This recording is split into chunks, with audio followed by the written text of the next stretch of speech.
बोल बम बोल बम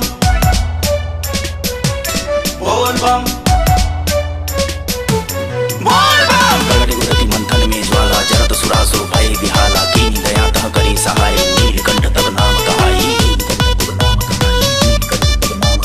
अगड़ बम बम पगड़ बम बम अगड़ बम बम बम लहरी।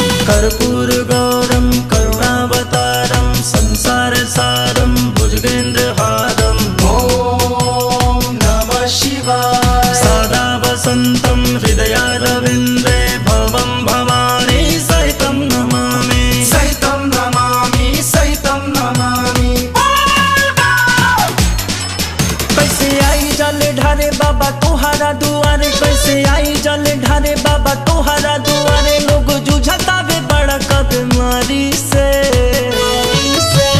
हे बाबा कैसे चढ़ी जाला बाबा घेरले सबके कालाबा।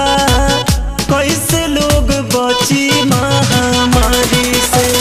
हे बाबा कैसे चढ़ी जाला बाबा घेरले सबके कालाबा। कैसे लोग बची महामारी से।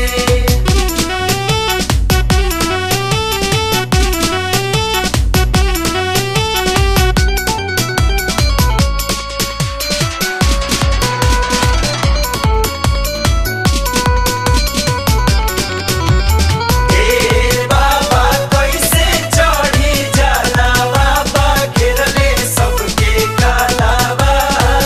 कैसे लोग बची महामारी से। खइलो पयाफत पारल बड़ुए हर घरवा में। मचल हाहाकार बड़ुए पूरा संसारवा में।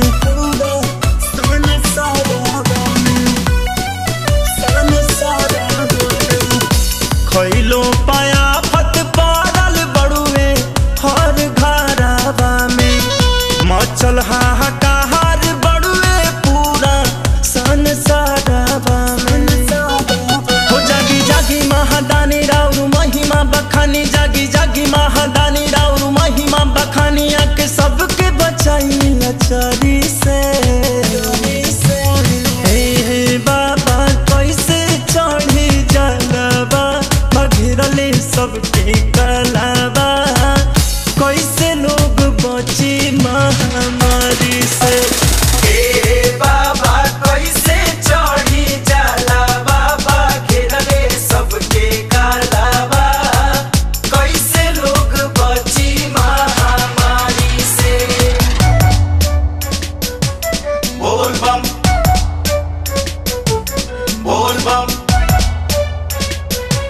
बोल बम बोल बम। गगने उदति मंथन में ज्वाला जरत सुरासुर भय विहाला कीन दया तह करी सहाय नीलकंठ तब नाम कहाई। अगड़ बम बम पगड़ बम बम अगड़ बम बम बम लहरी। रही ना सेवक वे जादी पूजी के चरणवा के। पूछे ले पटेल बाबा बतिया अपना मानवा के। अपना मानवा के। अपना मानवा के। रही ना सेवक वे जादी पूजी के चरणवा के। बबलू सम